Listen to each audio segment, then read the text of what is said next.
দলের পথসভায় জনশূন্যতায় উদ্বিগ্ন বঙ্গ বিজেপি। নিচু তলার সংগঠনের এই যে বেহাল ছবি, এটা নিয়ে চিন্তায় গেরুয়া শিবির। রাজ্যে মোদি আসার আগেই পথসভার মাধ্যমে কার্যত ভোটের প্রচারে নেমেছে বঙ্গ বিজেপি।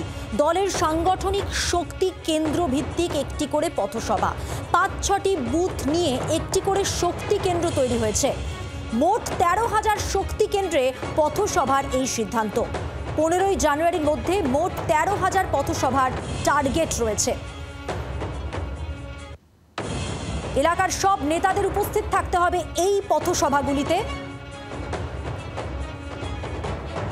নিচুতলায় সংগঠনের বেহাল ছবি নিয়ে চিন্তায় গেরুয়া শিবির। রাজ্যে মোদি আসার আগেই পথসভার মাধ্যমে কার্যত ভোটের প্রচারে নেমেছে বঙ্গ বিজেপি।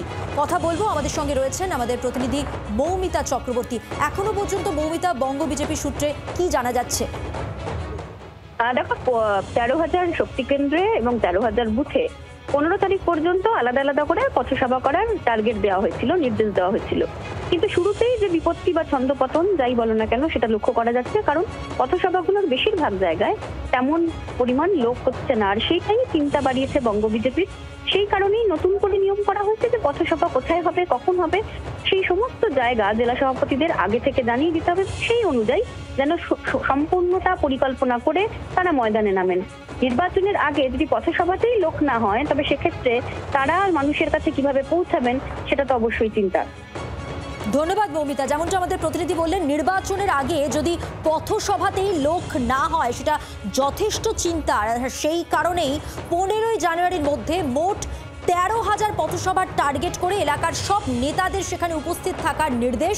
৫-৬টি বুথ নিয়ে এই পথসভা, সেখানে সর্বস্তরে কর্মী সমর্থকদের দেখা যাচ্ছে না, এমনভাবে সভা করতে হবে যাতে আশেপাশের কর্মীরা আসতে পারে। নির্দেশ দেওয়া হয়েছে শীর্ষ নেতৃত্বের পক্ষ থেকে। এবার শুনে নেব বিজেপি নেতা সজল ঘোষের কি বক্তব্য এই নিয়ে।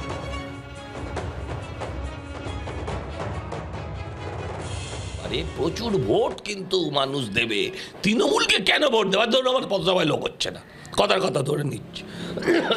তৃণমূলকে কেন ভোট দেবে? কোনো পথসভায় দাঁড়িয়ে এটা বলতে বলুন ওদেরকে, কোনো পথসভায় দাঁড়িয়ে ওদেরকে বলতে। আচ্ছা, যদি পথসভায় লোক হচ্ছে না তো দিদি এত ঘুরে মরছে কেন এখন থেকে? ভোট তো এখনো ৬ মাস বাকি আছে। সজল ঘোষের বক্তব্য আপনাদের শোনালাম। যেমনটা বলছিলাম, আমাদের প্রতিনিধিও জানাচ্ছিলেন, যদি নির্বাচনী টার্গেট হয় এবং তার আগে যে পথসভাগুলো করা হচ্ছে সেখানে যদি জনশূন্য থাকে, সেই জায়গাটাই তো ভাবাবে। আর এই জায়গায় উদ্বিগ্ন বঙ্গ বিজেপি। নিচু তলায় সংগঠনের এই বেহাল ছবি নিয়ে চিন্তায় গেরুয়া শিবির। তাই নতুন করে প্ল্যান। রাজ্যে মোদি আসার আগেই পথসভার মাধ্যমে কার্যত ভোটের প্রচারে নেমেছে বঙ্গ বিজেপি।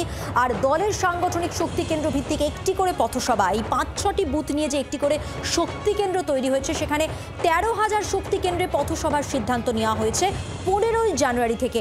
আর ১৫ই জানুয়ারির মধ্যে মোট ১৩,০০০ পথসভার টার্গেট নির্বাচনকে মাথায় রেখে। আমরা কথা বলেছিলাম দেবাংশু ভট্টাচার্যের সঙ্গে, কি বলছেন তিনি শুনুন। বিজেপির লোক নেই, আর বিজেপির যেটুকু লোক আছে সেটাও হচ্ছে সেই সিপিএম এর পুরনো হারমাত্রা, যারা বুঝেছে কাপ্তায়াতুরির পদ্মের তলায় থেকে তৃণমূলকে হারানো যাবে না। তাই পদ্ম ফুলের পতাকার নিচে গিয়ে একটা ট্রাই করার চেষ্টা করো, যেহেতু এরা সেন্ট্রাল গভর্নমেন্টে আছে, এদের কাছে অনেক রিসোর্স আছে। এইটুকু লোকও বিজেপির সঙ্গে ২০১৯-১৯ ছিল। তারা বুঝেছে বিজেপি দলটা আগা পাঁচতলা একটা বাঙালি বিরোধী দল, বাংলা ভাষা বিরোধী দল, বাংলার কালচার বিরোধী দল। এরা দুর্গাপুজো এলে বাঙালি দুর্গাপুজো অঞ্জলি দেওয়ার পর আর বিরিয়ানি খেতে পারবে না।